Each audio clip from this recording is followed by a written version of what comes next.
A civilização Inca é uma das mais famosas e fascinantes da antiguidade. Além de suas edificações, é conhecida por realizar sacrifícios humanos.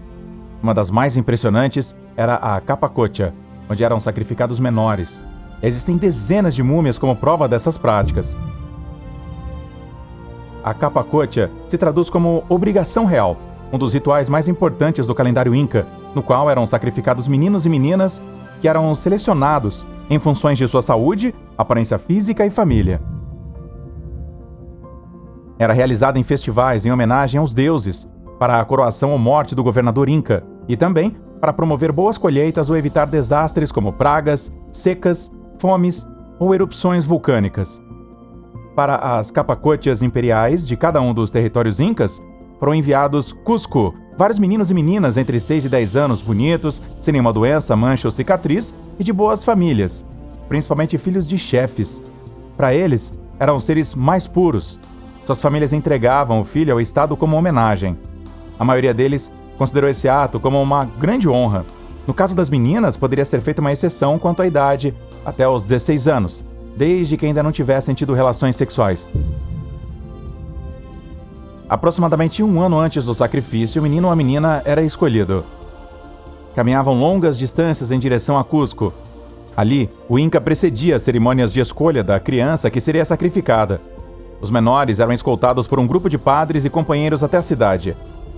Eles eram vestidos com as melhores roupas e eram tratados com privilégios. Os ritos podiam durar várias semanas, durante as quais eram realizadas danças rituais, oferendas de objetos de ouro e prata e conchas, e sacrifícios de animais. Os homens selecionados viajavam diretamente para Cusco, capital Inca. As meninas iam primeiro a Aclawasi, ou Casa das Mulheres Escolhidas, para conhecer as Mamacuna, um grupo de matriarcas parecidas com freiras.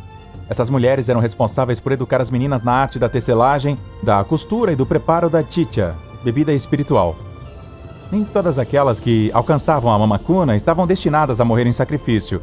Algumas delas permaneciam na Aclawasi e eram consagradas sacerdotisas para ajudar a criar outras meninas. Outro grupo viajava para Cusco para entrar ao serviço do imperador, e o terceiro grupo de meninas eram aquelas que morreriam no ritual da Capacocha. Durante essas cerimônias, as crianças eram sacrificadas como filhos do sol e recebiam presentes adequados à sua nova condição, como tecidos cumbi de alta qualidade. Esses tecidos eram um símbolo de pertencimento inca. Até mesmo chefes e caciques eram proibidos de usá-los. Em seguida, o Inca e os sacerdotes presidiam então a cerimônia simbólica de casamento de meninas e meninos. A filha do chefe de uma aldeia se casava com o filho do chefe de outra, estabelecendo laços genealógicos. Terminadas as cerimônias, as crianças, os sacerdotes e o seu séquito de companheiros iniciavam uma viagem de regresso às suas comunidades. Quando retornavam, não faziam seguindo a estrada real, ou a estrada Inca como na saída, mas tinham que seguir um caminho em linha reta. Não importava se era mais difícil ou perigoso, era uma viagem longa, atravessando vales, rios e montanhas que podia durar meses. Ao chegarem em suas cidades, eram recebidos com grandes celebrações pelos moradores locais, e após essas celebrações, seguiam em procissão até o local do sacrifício. A cerimônia de oferenda tinha características diferentes em cada local. Na maioria dos casos, as crianças eram drogadas com uma bebida alcoólica de milho chamada chicha e folhas de coca. Algumas fontes afirmam que as crianças ingeriam essas drogas naturais dias antes da cerimônia, para que morressem felizes pelos deuses. Elas não sentiam nada, estavam drogadas. Seus corpos inconscientes eram colocados no local da cerimônia expostos a temperaturas de menos 20 graus, e então morriam de hipotermia. Em outros casos, aceleravam a morte, provocando-a de forma mais violenta, com uma forte pancada na cabeça, e outros com perfurações no peito, sendo também praticados estrangulamentos.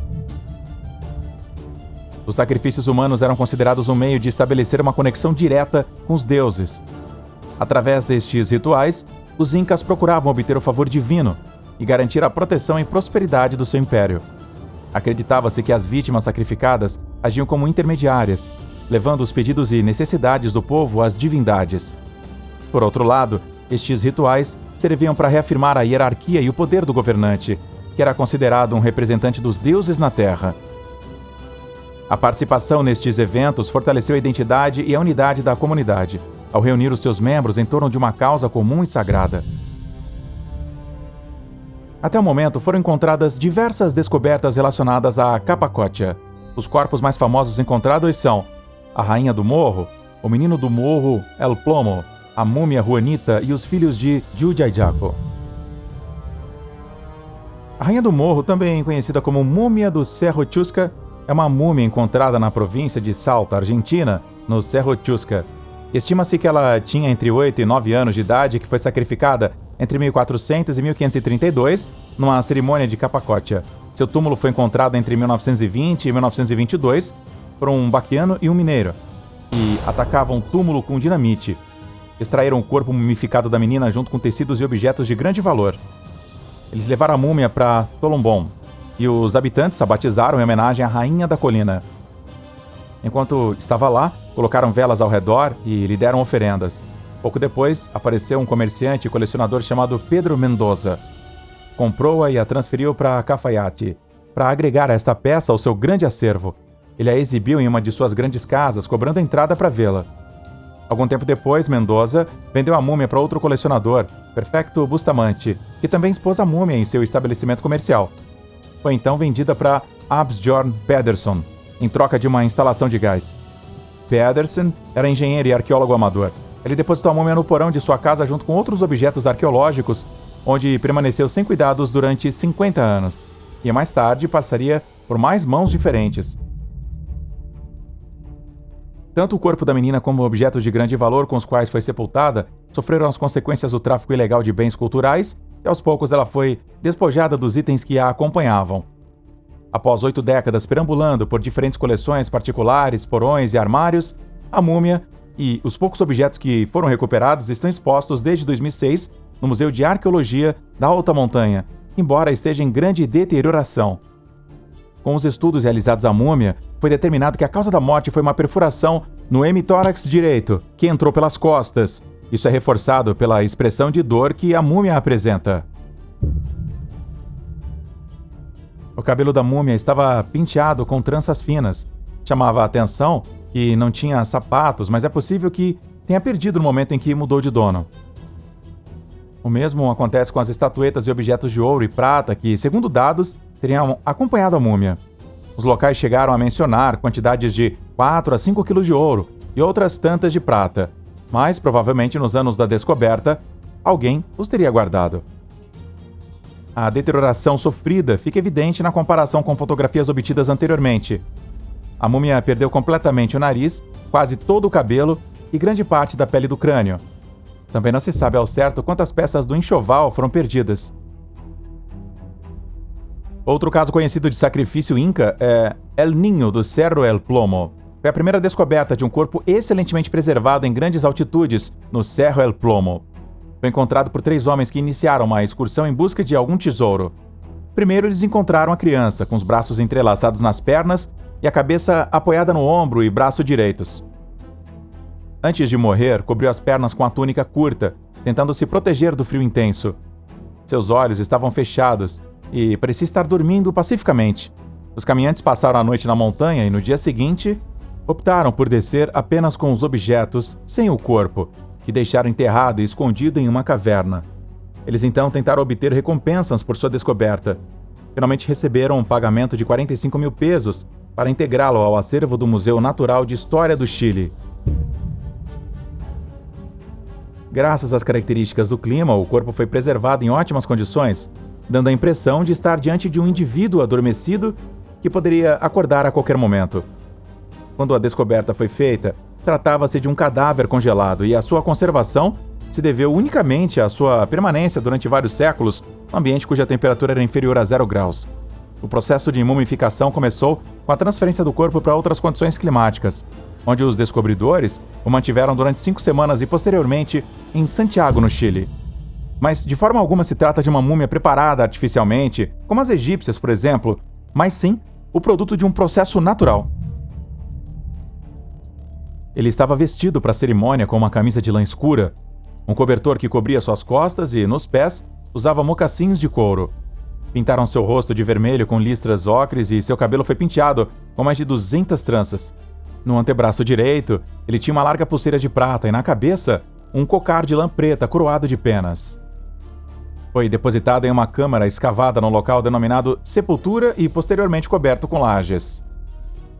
Perto dali, foram enterradas uma estatueta feminina de prata e outros ornamentos simbólicos.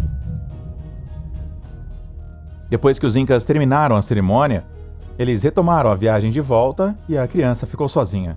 Embora o menino estivesse sonolento por causa das drogas que lhe foram administradas, a altura da montanha era tão extrema que ele se enrolou em modo fetal para se proteger do frio. A temperatura de seu corpo caiu até que a hipotermia o atingiu, causando a morte. Verificou-se que os últimos momentos de vida ele vomitou e defecou sozinho. El Niño del Cerro El Plomo está localizado no Museu Nacional de História Natural do Chile. Até a década de 1980, esteve exposto ao público, porém, devido à deterioração que começou a sofrer, foi transferido para a área de antropologia do museu, para garantir a sua ótima preservação. Atualmente, uma réplica do corpo está exposta no museu, enquanto apenas pesquisadores têm acesso ao original. Já a múmia Juanita foi descoberta em 1995, numa expedição ao vulcão Ampato. 2 homens avistaram um caroço dentro da cratera. Ao que se aproximarem, descobriram então que se tratava do corpo muito bem preservado de uma menina. Ao seu redor, tinha diversas oferendas, como estatuetas de ouro e plantas diversas. Após a realização de estudos, constataram que Juanita morreu aos 13 ou 14 anos. Era uma menina saudável, sem nenhuma doença. Ela foi encontrada segurando seu cordão umbilical, que provavelmente havia sido guardado especificamente para o sacrifício, indicando que ela havia sido selecionada para ser sacrificada antes de seu nascimento. Ela teve uma rachadura de 5 centímetros no crânio e uma hemorragia interna que a levou à morte. Diz que ela provavelmente recebeu uma grande pancada na cabeça enquanto estava ajoelhada. Juanita foi encontrada congelada, e por isso seus restos mortais e roupas foram preservados naturalmente, como o do Cerro El Plomo.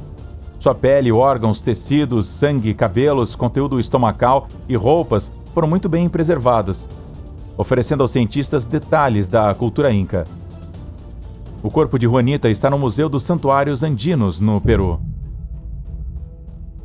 Quanto a outras das descobertas mais importantes, em 1999, perto do cume do vulcão Llullayaco, foram encontradas 3 múmias infantis, El Niño, La Doncella e também La Niña del Rayo, conhecida como as múmias de Llullayaco.